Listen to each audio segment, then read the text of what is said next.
Oi! Nós vamos apresentar as propriedades do solo, a capilaridade, a permeabilidade e a compressibilidade, focando na relação entre elas e na relação delas com a construção civil. O grupo é composto por mim, Mariana, pela Maria Júlia Spindler, pela Eduarda e pela Cris. Mas a primeira pergunta que a gente tem que responder antes de falar das propriedades do solo é o que é o solo. O solo é um material trifásico composto pelos sólidos, pela água e pelos vazios. Esses três componentes possuem uma relação muito íntima entre si. Dentro do solo, então, ocorre uma interação entre esses três componentes, gerando as propriedades do solo: a capilaridade, a compressibilidade e a permeabilidade. Mas antes das propriedades também a gente precisa entender o conceito de tensão.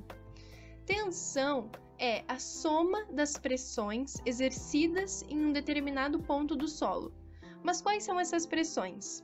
Bom, nós temos a tensão efetiva, que é a pressão exercida pelo próprio solo, lembrando que solos diferentes possuem o peso próprio diferente. Então, a mesma quantidade de solo pode exercer uma tensão diferente, dependendo do peso próprio. Nós temos também os vazios, que eles não exercem uma pressão, uma tensão propriamente dita, mas eles oferecem uma variação volumétrica para o solo, o que é muito importante para as propriedades que a gente vai estudar mais para frente. E também nós temos a água, que é chamada a poropressão, que é a tensão exercida pela água, no solo. Ela também é muito importante.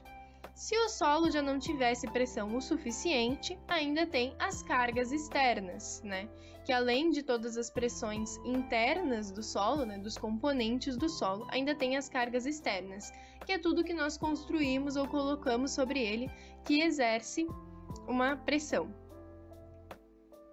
Bom, a tensão, o estudo da tensão, ela é muito importante porque ela está relacionada com todas as propriedades.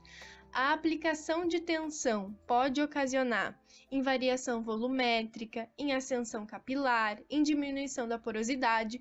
Tudo isso a gente vai entender melhor depois. Por isso que é muito importante a gente entender a tensão, entender esse conceito, para a gente conseguir passar para frente agora nas propriedades. Hoje eu vim falar um pouco sobre a capilaridade, o conceito de capilaridade e o que a capilaridade ela pode causar nas edificações. A capilaridade ou ação capilar ela é uma propriedade física que os fluidos têm de subir ou descer em tubos extremamente finos, e essa ação ela pode fazer com que os líquidos fluam mesmo contra a força da gravidade ou a indução de um campo magnético. Ou seja, a capilaridade ela é uma propriedade do fluido, da água, e não do solo.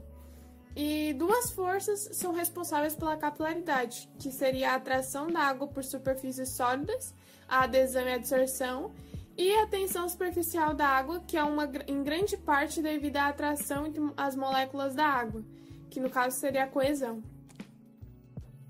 E aí, a capilaridade ela pode causar alguns problemas nas edificações, como, por exemplo, a infiltração por capilaridade, que, como a gente já aprendeu, por meio dos tubos, passa a água e, assim, essa água ela pode percorrer até as fundações da edificação, que vai dar continuidade ao processo se não houver as soluções adequadas, como a impermeabilização, drenagem e instalação de proteção.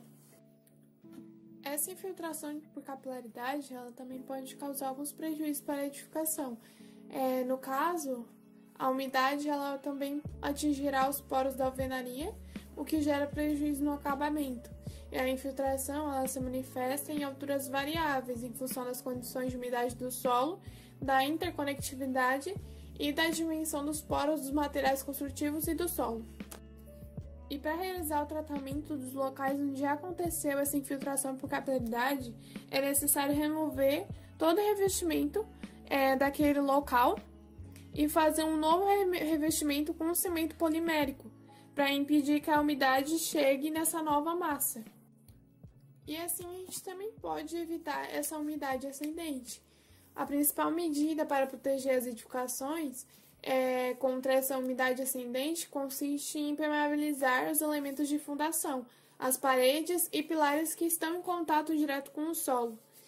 E já em obras menores, como residências unifamiliares, é possível colocar uma camada de brita ao fundo e na lateral dos elementos estruturais, o que acaba dispensando essas soluções de impermeabilização.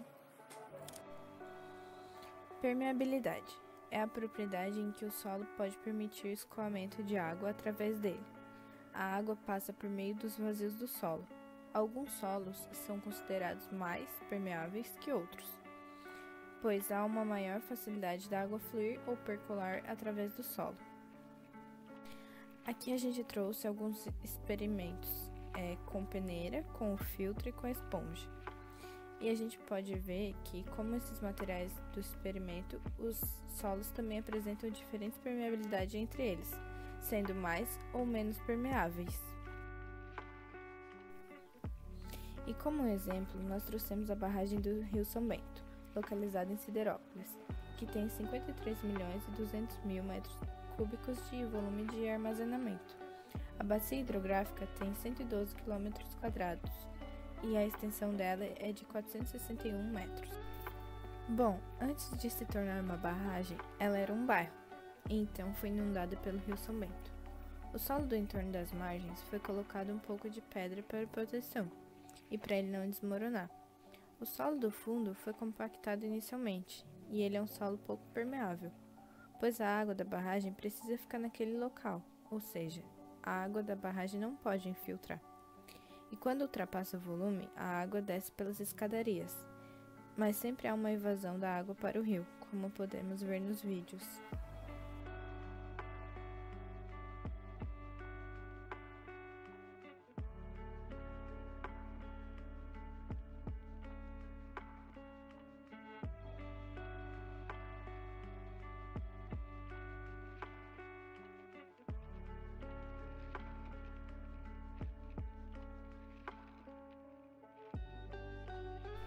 E aqui nós podemos observar que foi deixada a torre da igreja como símbolo que existia um bairro no local.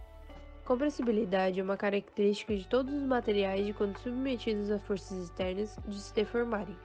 Define-se a compressibilidade dos solos como sendo a diminuição do seu volume sobre a ação de cargas aplicadas. Esta compressão traz como consequência o recalque do solo. Contudo, temos três categorias de recalques: recalque elástico, recalque por adensamento primário, recalque por compressão secundária. O recalque elástico ocorre da formação dos solos secos, úmidos e saturados, sem qualquer alteração no teor de umidade. O recalque por adensamento primário é resultado da alteração volumétrica em solos coesivos saturados por causa da expulsão da água.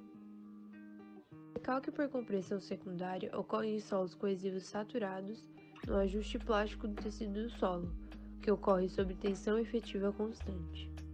A compressibilidade depende do tipo de solo. Solos arenosos, não coesivos, ocorrerá rapidamente devido à alta permeabilidade.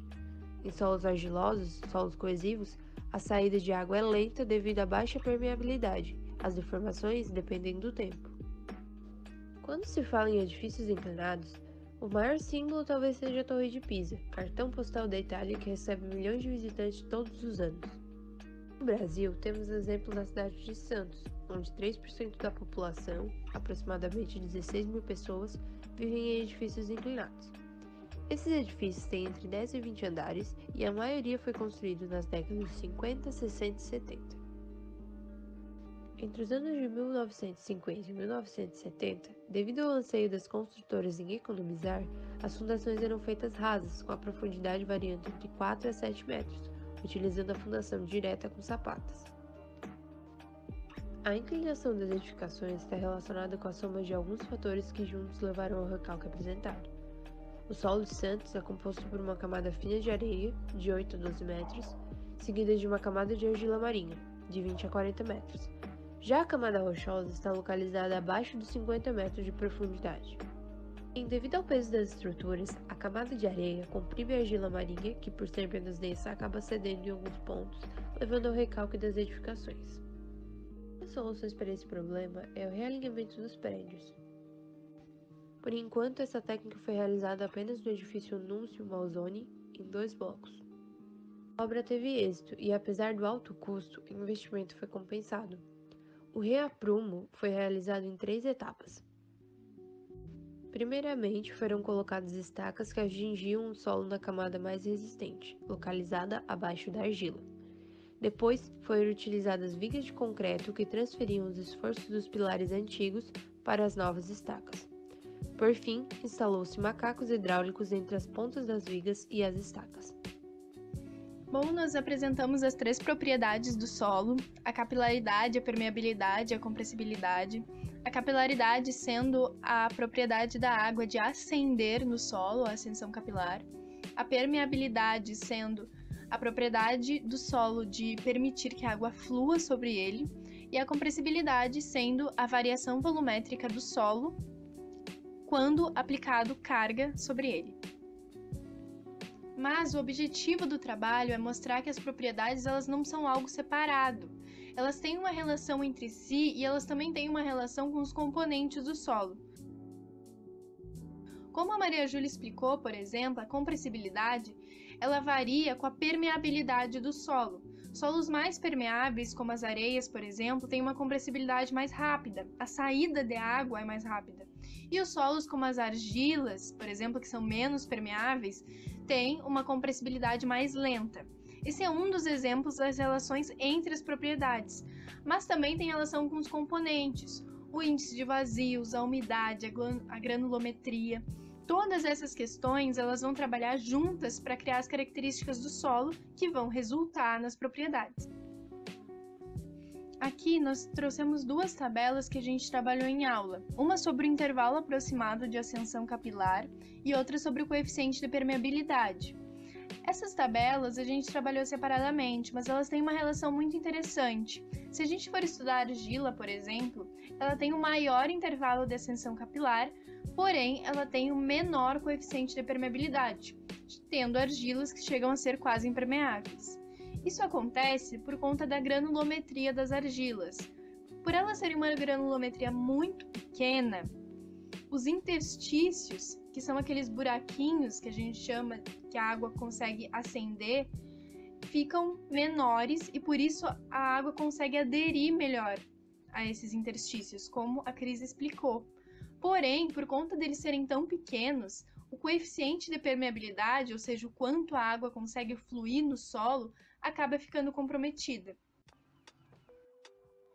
Então, sempre que a gente pensar no solo e nas propriedades, a gente tem que entender que eles atuam como uma coisa só, que as propriedades se relacionam uma com a outra e têm influência dos componentes do solo, formando então as características desse solo, que é o que a gente estuda quando a gente estuda o que é uma argila, o que é um silt, o que é uma areia.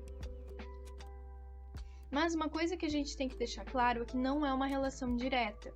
Não é porque um solo tem um intervalo aproximado de ascensão capilar X que o seu coeficiente de permeabilidade vai ser inversamente proporcional.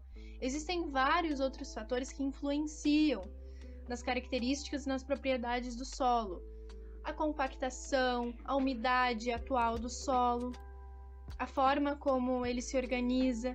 Então não é uma relação direta. O que a gente está querendo mostrar aqui é que existe relação, elas não são propriedades separadas, mas também não existe, a gente não pode dizer que elas têm uma relação direta. A gente queria muito agradecer a atenção e a gente realmente espera que vocês tenham tido outra perspectiva sobre o tema. A gente sabe que está todo mundo fazendo o mesmo trabalho, mas sempre ver a visão de outra pessoa, os exemplos que a gente usou, talvez possa ter aberto a cabeça de vocês para outras possibilidades. Muito obrigada!